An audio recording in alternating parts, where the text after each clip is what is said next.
Theater, starring John Hodiak and Lynn Bari in Somewhere in the Night.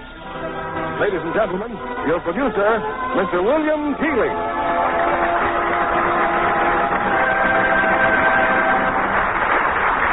Greetings from Hollywood, ladies and gentlemen.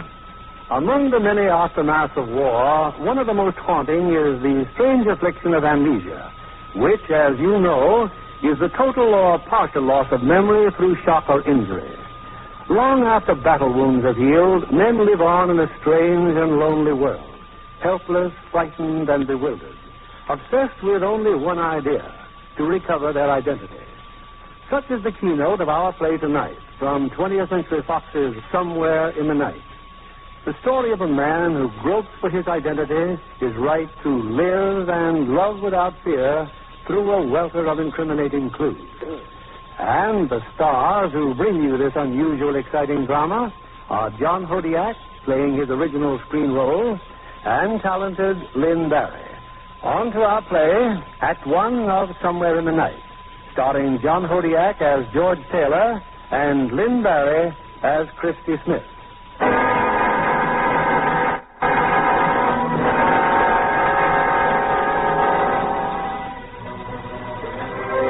Why do they keep calling me George Taylor? My name's not Taylor. My name is... My name? I don't know.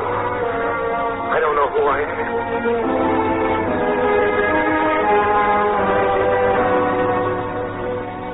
From the medical records, United States Marines, Iwo Jima campaign.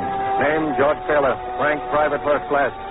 Injury sustained in action, compound dislocation of right wrist with multiple fractures of carpal bones.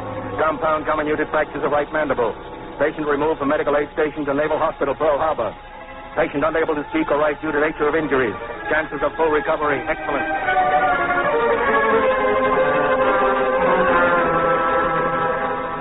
My hand in a cast and my jaw tied together with wires. Taylor, they called me. The nurses, the doctors. George Taylor. I wanted to scream that my name wasn't Taylor, that I didn't know who I was. But I was getting better. Soon I'd be able to speak again, to write. I had to remember who I was. And then came a day when I knew I didn't dare tell them. The day they handed me my wallet. My wallet? Well, at least it had the name George Taylor on it. There were $80 in the wallet, and a note. A girl's handwriting. These are my last words to you. I despise you and the memory of you. And I'll pray as long as I live for someone, something to hurt you and make you want to die if you have me. No signature, no date, no address. Who writes things like that? Who do they write them to? Men they despise, whose memories they despise. The memory I didn't have. Soon I'd have to talk. If I told them I didn't remember, they would have started checking up. They'd have dug up that memory and thrown it in my face. I wouldn't let them know I couldn't remember. They'd get nothing out of it. Nothing. Nothing.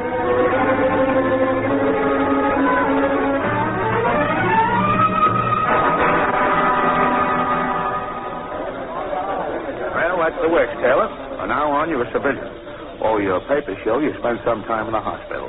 You all right now, your hand? Yes, I'm okay. They did a good job. Why? Well, you probably got a lot of questions. No question. Well, that's a switch. But you'll dream up some. They all do. The Veterans Administration in Los Angeles will help you out. Los Angeles?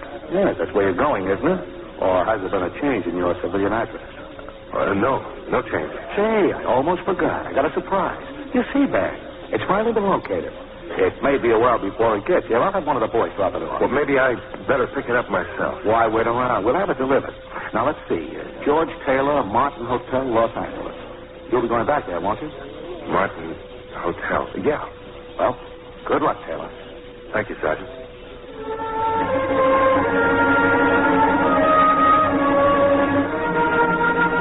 So I went to Los Angeles, to the Martin Hotel. If George Taylor had lived there, they'd know something about it. But they didn't. Oh, I'm sorry, son. No, George Taylor's been registered here in the last 5 years. What's the matter? Don't you feel well? Oh, yeah, sure, I'm okay. I guess I just made a mistake. No, I don't suppose you've got a vacancy, have you? For a Marine, sure, we got a vacancy. Any baggage? Well, they'll be dropping off a sea bag in a day or two. Fine. Now, here's your room key. Number 616. Oh, much obliged. Oh, your name, sir? Name? Taylor, George Taylor. But when you said you... I thought you...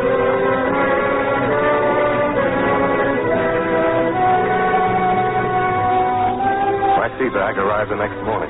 Or I should say, Taylor's sea bag. There was just one thing in it that could prove something. A baggage check from the check room at the railroad station. It turned out to be a briefcase left over 3 years ago. Contained just 2 articles, a gun and a letter. This time the letter wasn't from a girl. It was from a man named Larry Cravat. And on the strength of the letter, I hurried over to the Second National Bank. Can I help you, sir? Well, yes, I'm George Taylor. I just got out of the Marines. I have an account here. I'd like some money. Yes, sir. Identification? Well, how about this letter? Yeah, read it. It's okay. I've deposited $5,000 in your name in the Gibney branch of the Second National Bank. This letter will identify you. Look me up when you come out. Your pal, Larry Cravat. Well, I'll be right back, sir. Oh, Mr. Adams. Oh, what's the matter? Something wrong? If you'll just wait a minute. What for? I think Mr. Adams would like to ask you a few questions, sir. Why? I don't get it. Well, he'll be right here, sir. Mr. Taylor, you're leaving? Please, Mr. Taylor. Just a moment.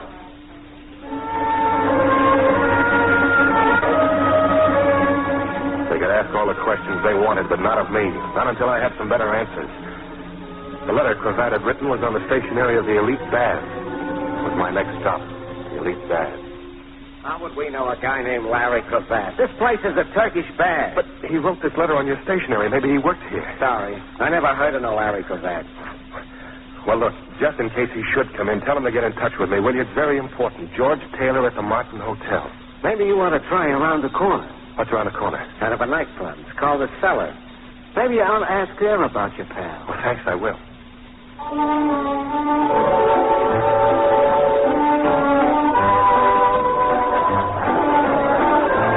When I went to the cellar that night, none of the waiters knew Cravat.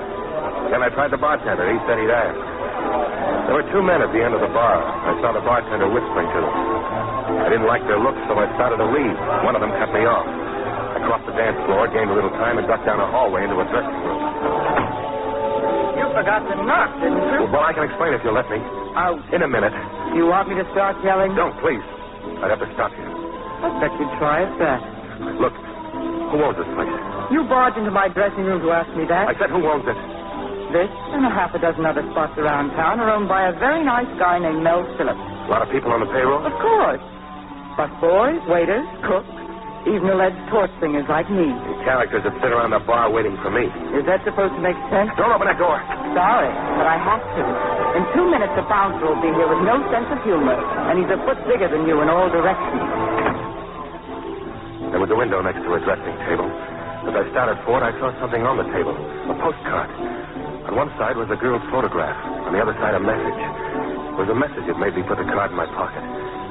Christy, darling, it said. By the time you get this, I'll be Mrs. Larry Cravat.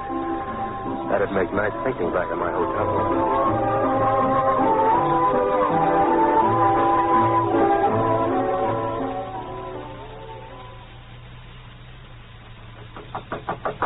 Come in. Good evening. Do you happen to know when Larry will be back? Larry who? Larry, Thompson. He's my uncle. He lives here in the hotel. Sorry, I don't know him. Dear, I've been waiting 15 minutes.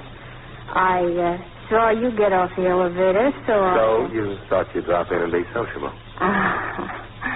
This is exciting, isn't it? My name's Phyllis.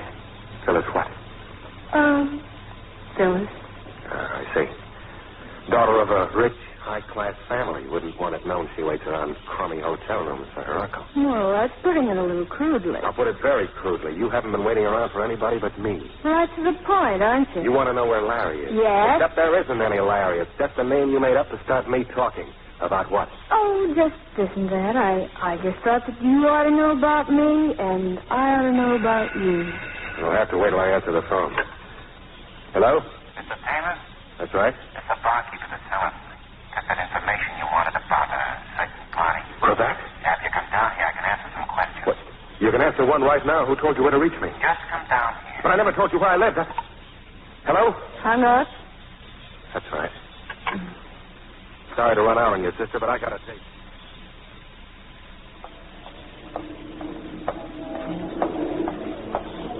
Taylor? Yeah? Somebody wants to see you. There, in the car. How do you do, Mr. Taylor? Nice of you to come. I didn't come here to meet you. True, but I came here to meet you. Why? Get in the car. The bartender was paid to arrange this rendezvous. We have much to talk about. For instance? Are you being stubborn, Mr. Taylor, or just stupid? Larry Cravat, for instance. What about Cravat? Get in the car. We'll tell each other. I listen better where I am. No, not stupid, just stubborn. All right, Hubert. Go on in. Drive us home.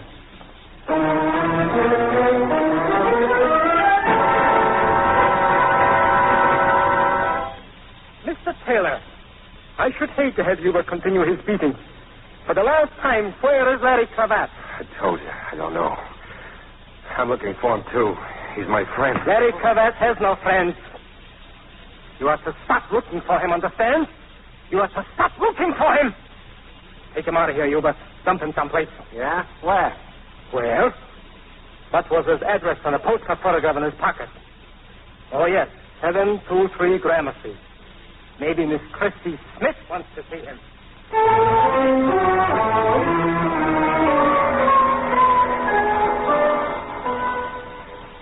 And he mentions your name, Christy Smith.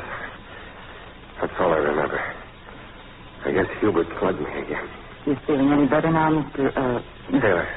George Taylor. Yeah, I'm okay. You must be getting a little tired of me. First your dressing room, now your apartment. Somebody rang the buzzer. I went to the door, and there you were. Well, why didn't you send for the cops? I'm considering it right now. I can't figure you out, Miss Smith. Well, you're not exactly an open book. Why did you steal Mary's picture? Because she's married to a man I'm looking for, Larry Cravat. Is she? Well, that's what she wrote on the card. Mary was my friend, Mr. Taylor. I went back east one Christmas, and while I was gone, I received 3 letters from Mary. In one letter, she just met Cravat. In the second, she was in love with him. The third letter had that picture in it. That's the last I heard of Mary. Disappeared? When I got back to Los Angeles, I found out what happened. She waited 3 hours for Mr. Cravat at the license bureau in the city hall. He never showed up. That night, she didn't look where she was going when she crossed the street. She's dead, Mr. Taylor. Yes, I'd like to meet Larry Cravat someday myself. So with the boys in the back room. They don't believe I don't know where he is. Why do you want to meet him? I better go now. How far do you think you'd get? Not far. I'll be watching my hotel. Look, I'll go crazy if I don't talk to somebody. I'm somebody. What do you know about amnesia? Not much. You forget who you are or where you belong. You read about it in the newspaper, but it never happens to anyone you know. It happened to me. 6 months ago, I woke up in a hospital tent. A complete blank. George Taylor, they called me. I couldn't talk. My jaw was in pieces. I couldn't write. My wrist was broken.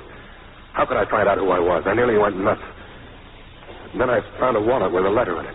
No signature. But it told me something about myself. It told me good. I was scared and I was sick. Sick at what the letter said I was like and scared of anybody finding it out. So I kept my mouth shut. Got my discharge. Then yesterday I found another letter. This one was from Larry Cravat. Said he was my pal. So I started looking for him. Well, you've got a rough idea of what's happened since. That's quite a pal you're looking for. I can't be choosy. It's like that joke about the crooked gambling house. He's the only one in town. So why don't I go find another town? Because you're full of questions and running away won't help. I know. I've got to find that guy, even if he's the hero of the world, because he knows about me. Keep on swinging. Something's got to break. Who's that? Maybe the break. Before you came to, I phoned Mel Phillips. Remember who he is? Your boy. That's right. Hello, Mel. Hello, Chris. What's the trouble? He's looking at you now. George Taylor.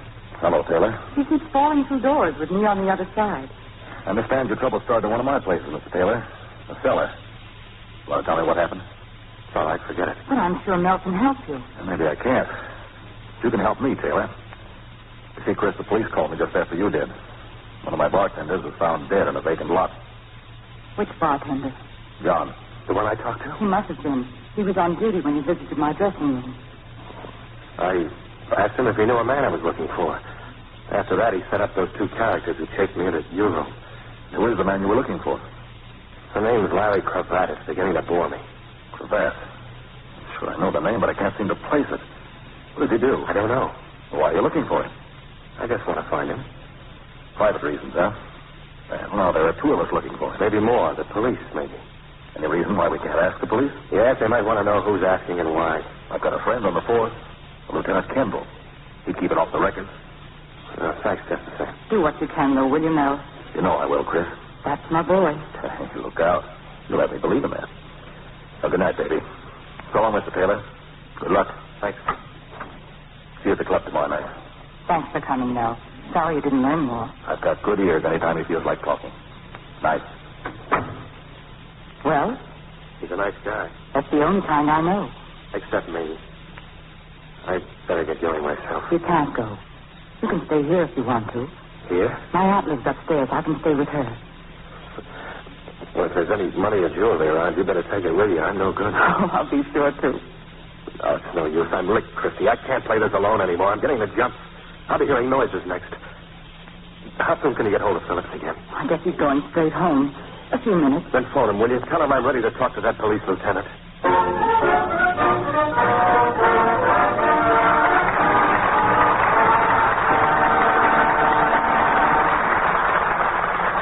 In just a moment, we'll bring you Act 2 of Somewhere in the Night, starring John Hodiak and Lynn Bari. In 1947, the White House was again under attack, not as in 1814 from foreign invaders, but from old age. Engineers found walls cracked, floors creaking. Even the president's bathtub was in danger of sinking through the floor. Congress decreed that the building must be preserved. And in 1949, as President Truman and his family vacated, workmen began the life-saving restoration. Another page in the White House story. Now, here's your producer, William Keeley. It's time for the second act of Somewhere in the Night, starring John Hodiak as George Taylor and Lynn Bari as Christy.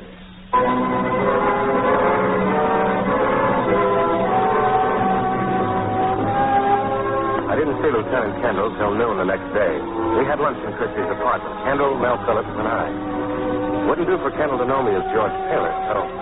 Well, this is the friend I called you about, Lieutenant. This is Tom Carter. How are you, Carter? Lieutenant? I've been wondering what's strange about you, Lieutenant. Strange? You've got your hat off. It's hard for me to believe you're a detective. You know, it's almost impossible to make a pinch with your hat on. They just won't believe you. Well, that's the movies, I guess. Lieutenant, I was wondering if you could give Carter here some information. Well, I sure try. Well, would you know anything about a fellow named Larry Cravat? Quite a bit. Would you? Not a thing. The information isn't for me. A pal of mine asked me to look him up about a personal matter. This pal of yours, he knew Cravat pretty well? Well, he didn't say. Do you know where Cravat can be reached, Lieutenant? If we knew Miss Smith, we'd probably reach for him ourselves. No, he dropped out of sight quite a while ago. You know, all this is very interesting. Yesterday, an ex-Marine named George Taylor showed up at a bank with a letter from Cravat. Could Taylor have been your pal, Mr. Carter? Well, my pal's in Japan. Oh. Well, this fellow Taylor acted like he didn't want any part of the police. Hasn't been back in his hotel room since. You said if you knew where Cravat is, you might reach for him yourself. Could you tell us why? No secret. When Cravat disappeared, $2 million disappeared with him. You didn't know about it, Mel? I never knew anybody could even count that high. All this talk of Cravat, but who was he? Yeah. Well, Cravat was a private detective. Got by investigating husbands that played golf in the rain.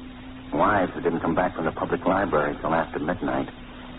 So somebody dumped 2 million clams right in his lap. Well, how does a thing like that happen? Well, it started in Germany. And one of the Nazi hotshots saw their handwriting on the wall. He sent the 2 million over here. Not before he could come after it. Got knocked off by one of the fellow members of the Brotherhood. So here's this big chunk of dough floating around loose. It moved east to west. Each time, left a corpse behind. Boys play rough with that kind of lettuce, you understand? Somehow it might have got here to Los Angeles. Cravat got mixed up with it. I don't know much more, except when Cravat disappeared, so did the cash. Well, how does this other fella tie in with it? The one at the bank yesterday. Taylor? I don't know. I should think you'd have picked him up by now. You must have a description. Those eyewitness descriptions. No. Taylor will probably drop into headquarters himself one of these days. not, we'll go out and find it. Say, but there's sure some fried chicken, Miss Smith.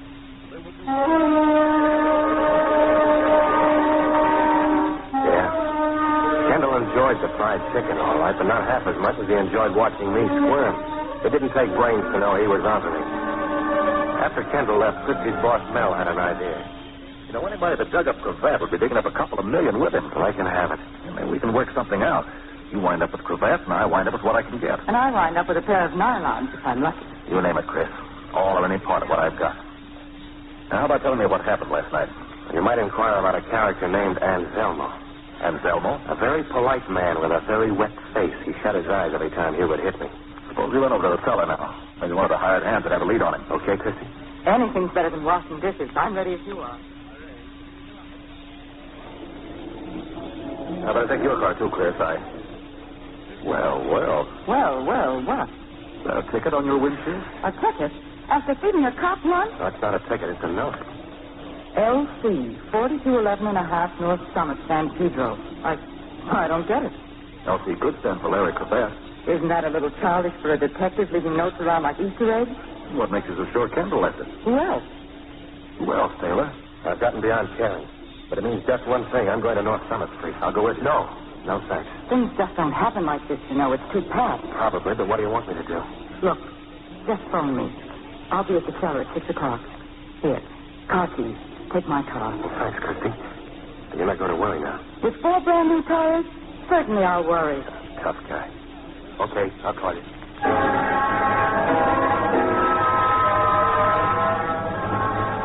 I found the address in San Pedro. The man who came to the door wasn't happy I disturbed him.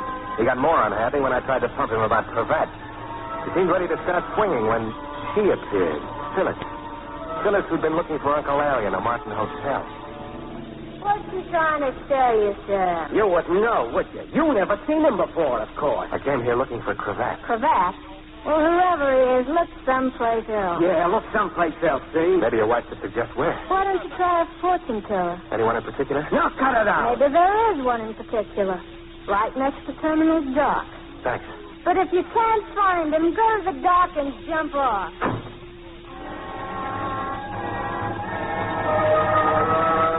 She couldn't have been serious about the fortune teller, but I had nothing else to do, so I wandered over to the dock. It was quite a shock seeing the sign on that broken-down old building.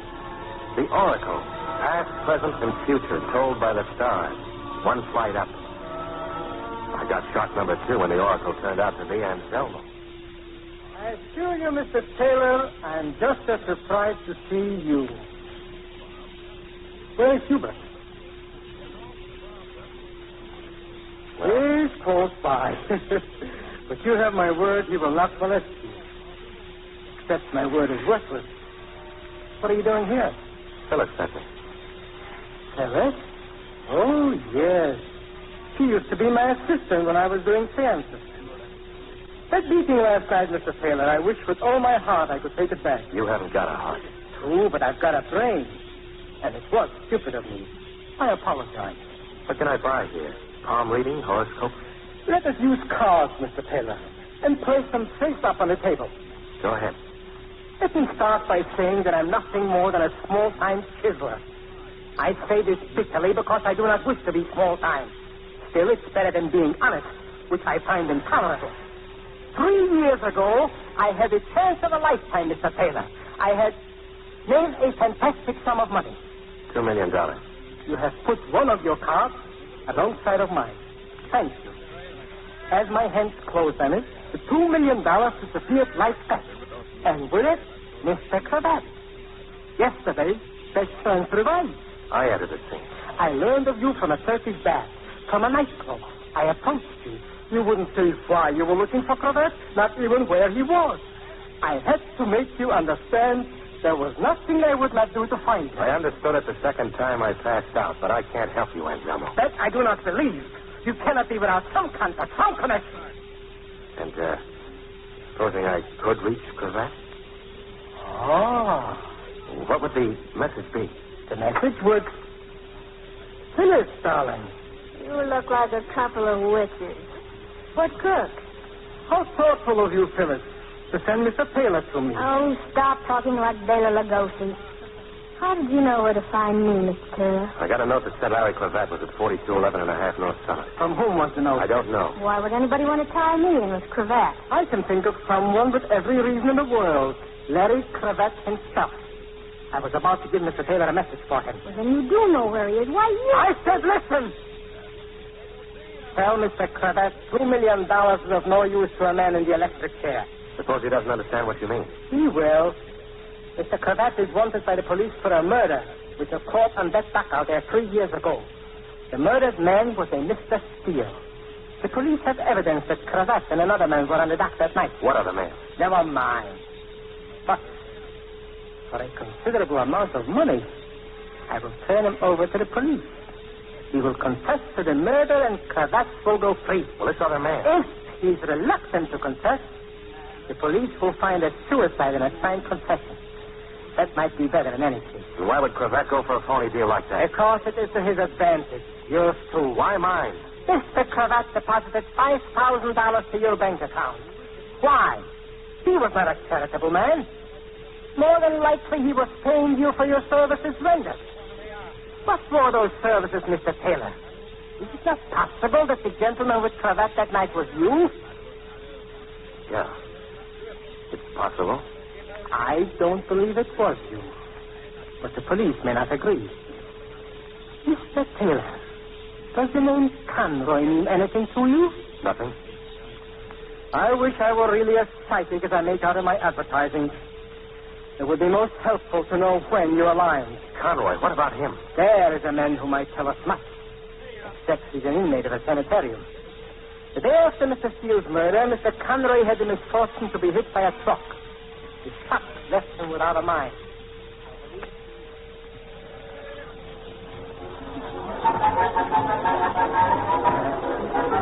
Hello, Chris. I'm sorry I'm late. Did I miss your song again? Don't tell me you really care, Mel. You know I care. I've been with Kendall. Oh? He wants to help, Chris. So do I. What kind of trouble is Taylor in? It won't make any difference to me. Maybe it will, because it's murder. We telephoned a little while ago. Cravat was mixed up in it, and George thinks maybe he was, too. Think? Doesn't he know? He has no way of knowing. Oh, now, wait a minute. Believe me, he hasn't. Where is he now? He heard about a witness to the murder, a man named Conroy, who used to work on Terminal Dock. Conroy? George is in his daughter now. Why? He got some answers to some questions that make sense to me. Well, not to me. Taylor doesn't make much sense to me. Taking a beating to find somebody he doesn't know, running down a 3-year-old murder? Chris, who is it? What's his angle? Where do you stand? Like always, my 2 feet firmly planted in midair. Don't get involved, Chris. You could get hurt. Hurt? I'm the girl with the cauliflower heart. What's wrong with taking some good advice? In this case, just one thing. I'm nuts about the dog. Say, I wonder if this Conroy girl's a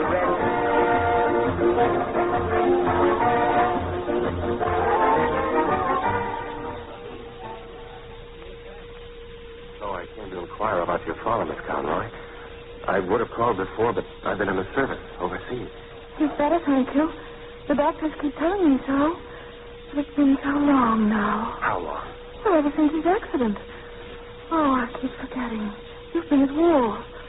He was hit by a truck. He's been there ever since. Been where? In that sanatorium. Well, I know you don't want to talk about it, If you but... were a friend of his, you should know. Father had been reading the paper that morning before he went to work. A man had been murdered. I thought it was very odd. He seemed so elated. There was someone, he said, who would make us very rich. Who, Miss Conroy? Who'd make you rich? I don't remember. Was it Larry Cravat? I don't remember things well, really. But you said Lambeth Sanitarium. You're going there? Well, I'd like to see your father. Oh, no visitors. They don't allow visitors.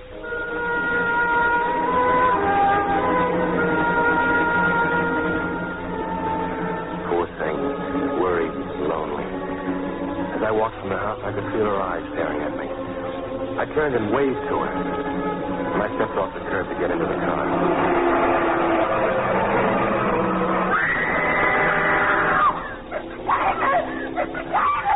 I'm okay, Miss Conroy. I'm okay.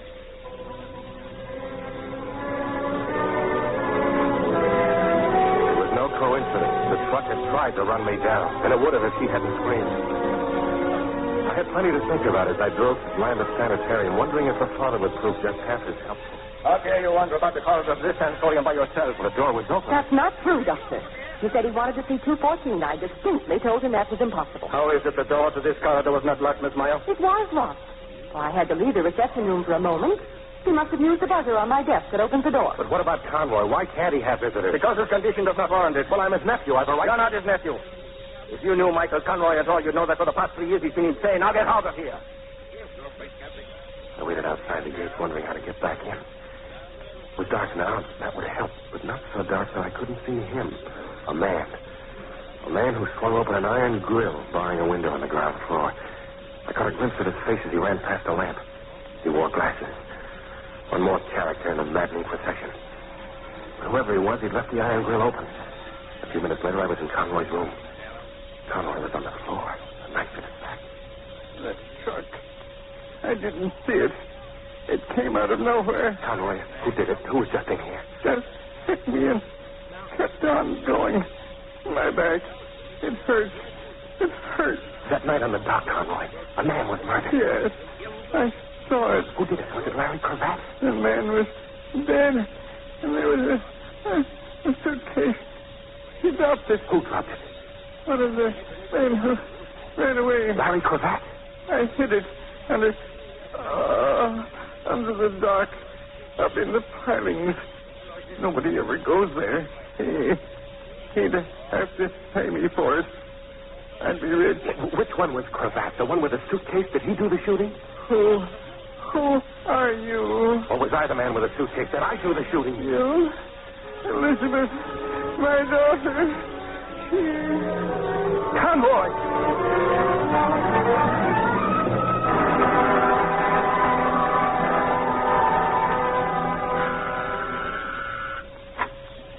Well, back the same night, huh? Christy, can I talk to you for a minute? Well, it's pretty late, isn't it?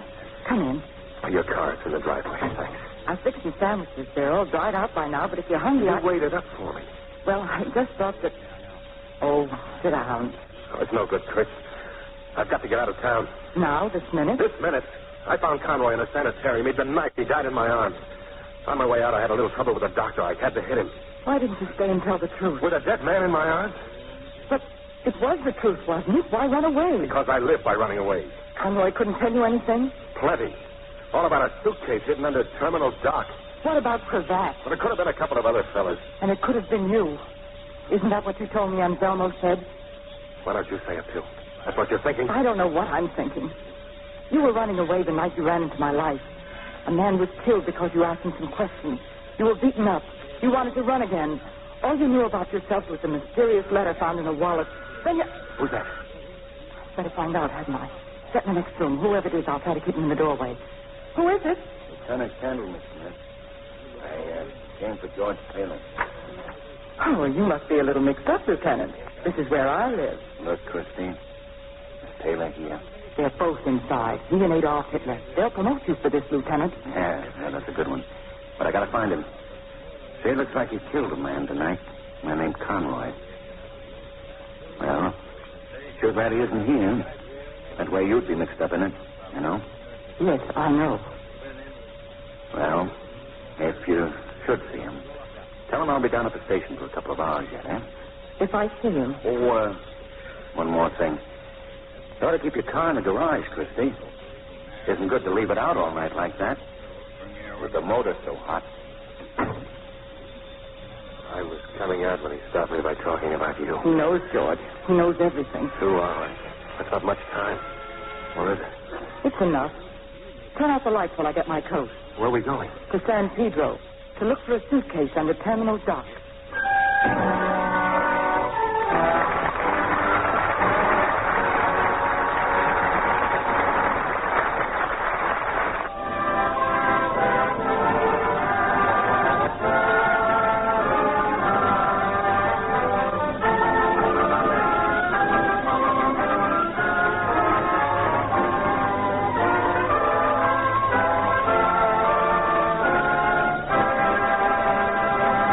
In a moment, we'll return with the third act of Somewhere in the Night, starring John Hodiak and Lynn. When espionage agents are above suspicion, they can meet safely in the comfort of a private home or on a quiet country road. But if they've aroused suspicion, they are forced to set up inconspicuous meetings at busy bus stops, subway stations, or crowded places. When two agents meet, most likely it is to drop information, classified information that has been stolen, bought, or accidentally divulged. The outcome of wars and the course of world history is changed because people who should have known better talk. Here's Mr. Keeley at the microphone. Our curtain rises on Act 3 of Somewhere in the Night, starring John Hodiak as George and Lynn Bari as Kristen. It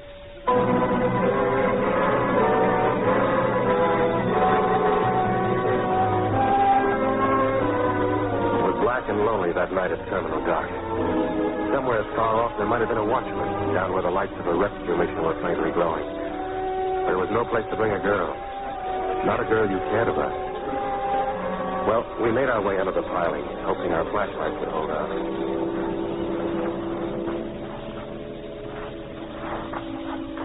It's not as bad as I thought. Oh, Watch it, Christy. Hurt. that's not shame. What's in here anyway? What the ocean throws back. And $2 million, I hope. Christy. Yes? I should never let you come down here. Look, take the car and go home. I'm scared.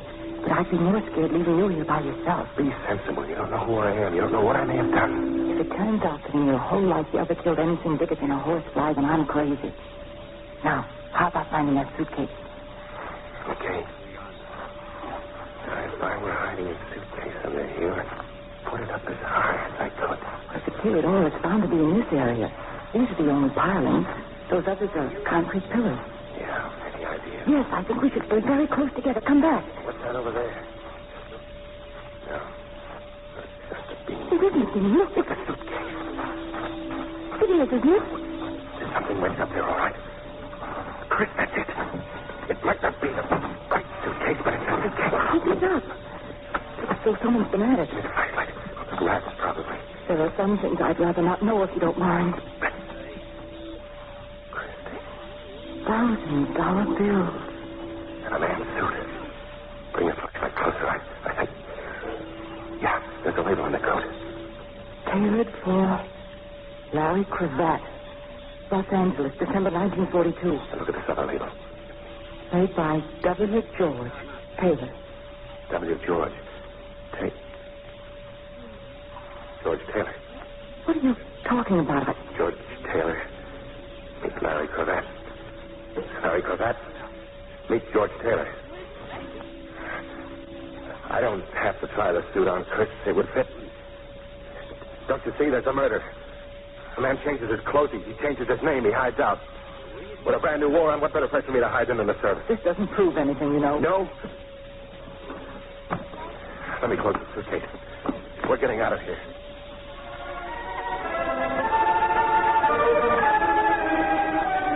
If my mind had not been on what I just discovered, maybe I would have had sense enough to guess we might have been watched. As it... Drop your flashlight, duck! George! Get away from me and run! Where? The rescue mission! Hurry, Christy, hurry!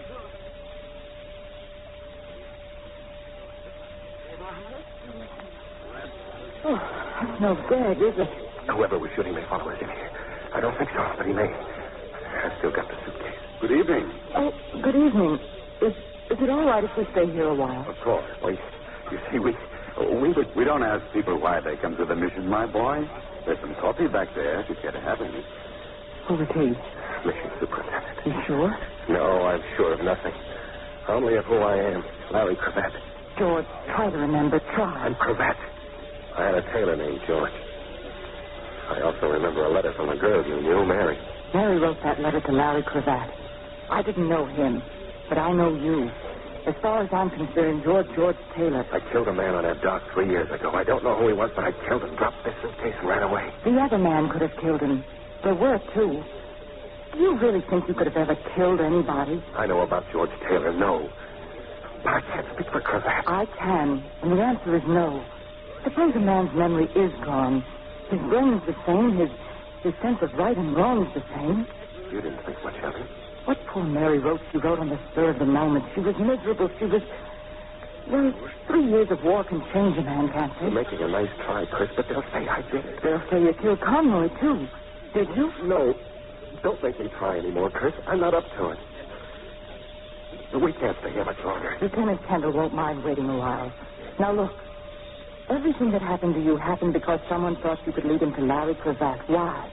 The money is gone. And Zelmo told you that Cravat was the murderer. He said so because he wanted to make a deal. For some of the money, he'd clear Cravat. Well, sure. But if I'm the only contact with the $2 million, they'd certainly want to keep me alive. Yet twice today, somebody's tried to kill me. Because you were getting close to something more important than the money. You were getting close to whoever murdered that man in the dock. That's why Conroy was killed. Yeah. But they had to kill Conroy. They couldn't take a chance. They sacrificed the money to shut his mouth for good. And the way it turned out, they brought the poor guy to his senses long enough for him to tell. What are we going to do about it, George? We're going to trade in Larry Cravat for a murderer. Come on. Leaving so soon? Well, I wonder if you could do me a favor. Yes. That suitcase, could you have someone deliver this right away to police headquarters? Police? Yes, it belongs to Detective Lieutenant Kendall. He's the one with his hat off. I know Lieutenant Kendall, young lady. I'd be glad to run it over myself. I'd like to leave a little donation. $10. Thank you. Thank you very much. Chris, how long do you think before you can forget the guy that Mary wrote about in the letter? Funny you should bring that up. I forgot about him long ago. I just keep remembering what it must have been that she was in love with. Now, where are we going? To a fortune teller. I've got some checking to do with Anselmo.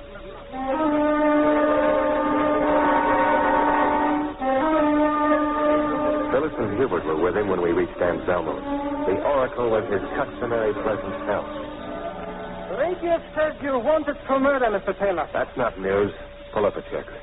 It is therefore necessary to conclude our business at once. Mr. Taylor, where is Larry Cravat? Shouldn't that be Mr. Cravat? Where is George Taylor? What? You wanted Cravat? All right, you're looking at it. You're crazy. I had my face pusher on at Iwo Jima, Phyllis. The doc patched me up. Well? Well, it could be him, I guess. After all, I only met him once 3 years ago. Look, if he's Cravat, then he knows where it is. Don't let him waste no more time, boss. He'll talk. Well, what do you know? Hubert said 3 whole sentences. Hello, Chris. No. Hello, George. Excuse me, but I don't believe I've had the pleasure. The name is Phillips, Mr. Anselmo. Your name must be Phillips. Heard about you, too. And Hubert. Phyllis is a well-known society girl. I called you when I heard the news on the radio, Chris. Been all over town looking for you. Good thing you mentioned Anselmo, George. Could it be that you came for an added reason, Mr. Phillips? Could be. I think of myself as an important stockholder in $2 million. Are you going to stand for this? Perhaps. Before any more partners arrive, I suggest you continue what you were saying, Mr. Cravat. Well, Cravat? Yes, we'll tell you later. I'll take the proposition you offered me, Anselmo, with one slight change. I don't want a fall guy. One of you, or someone you know, killed Steele on that dock. I want the one that really did it. You still maintain that you yourself were not the one. I know it. In that case, I cannot tell you how sorry I am, Phyllis. Sorry? For what? That you killed Mr. Steele. That I can protect you no longer. Oh, you big trouble-odd. Baby here don't get framed by your kind. You try to put that on me, and there's a dead bartender the cops want to know about. Suppose we leave the cannibals to devour each other, Chris. It's okay with me, George. But I still don't know who killed Steele. Don't you think it's time we let Lieutenant Kendall in on this? Well, maybe you're right. So long, Anselmo. Hubert, they think they're leaving us. Relax, Hubert. Whenever I go hunting, I always carry a gun. I see. And now you're going to the cops. What do you think? I think I shall not even have time to get out of town. Better pack my things, Hubert.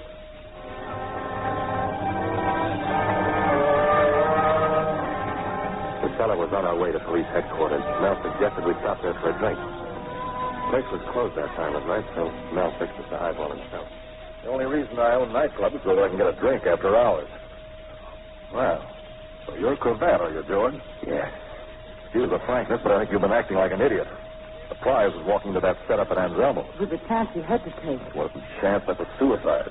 If I hadn't come... I owe you plenty, Mel. You owe me nothing. What I did for Christie. You see, I figured that all of them wanted the money except one. Oh? Yes.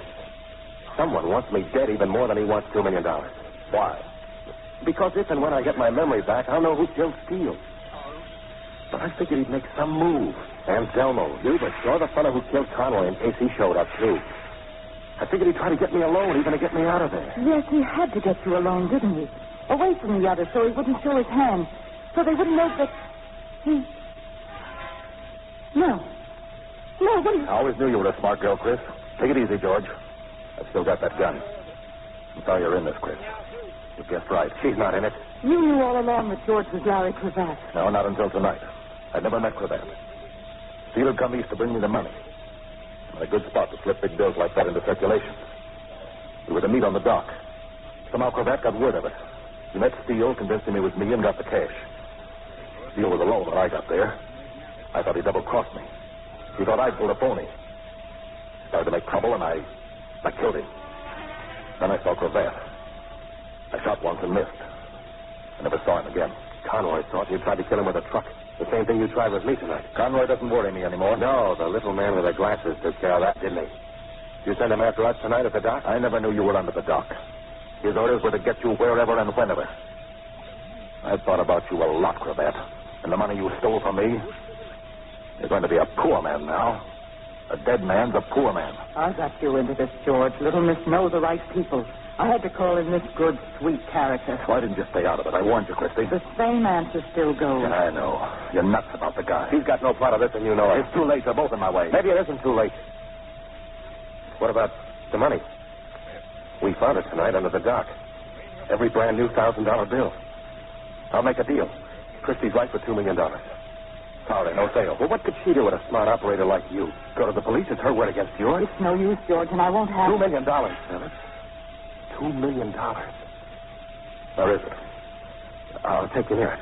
Then Christie goes free, and I'll take you to it. Where do we have to go? Back near the dock. It's still in the suitcase.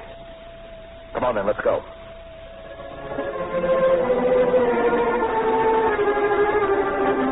I told him we were close when we got near the rescue mission again. I was at the wheel.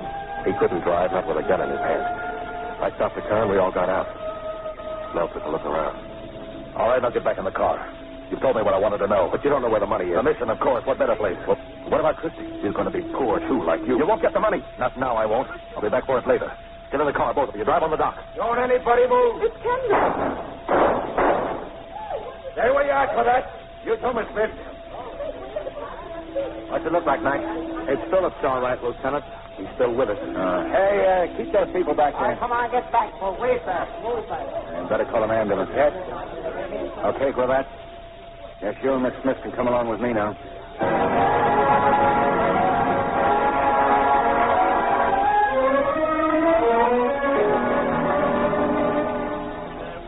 Tell you what you wanted to know, Lieutenant? Yeah, the full details. Make better reading than forever amber. And will he live? As if I care. Well, if I could only learn to shoot straight, maybe I could save you taxpayers some dough, but I always close my eyes. It's for you, Lieutenant. Oh. Peter. Yeah? Hello, Pete. Oh, the little man with the glasses. Used to work as an orderly at the Lambert Sanatorium. Yeah, you can start from there. You got on drum on the other? That's it. Okay, I'll see you. You know, Cravat, that was a pretty sharp hook of thinking you did. Bringing Phillips back to the mission. You know, I backtracked on the suitcase, didn't you? Well, the spot we were in, I had to think sharp and talk fast. Yeah.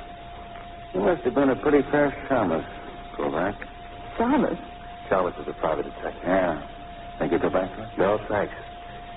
You see, 3 years of work can change a man. That's what I always say. Well, if I can be of any help to you, just let me know. Well, I'd sure like some answers to a lot of questions. I know the answer to one, Lieutenant, but he hasn't asked me yet. Well, why don't you just talk it over out there in the hall? Who might argue with a cop? You know, Mankiewicz, you ever wondered why a detective keeps his hat on all the time? No, I can't say I ever thought about it, Lieutenant. I found out why tonight. You see, if you have to shoot a man, you don't want to be holding a hat in your hand. I guess the movies are right after all.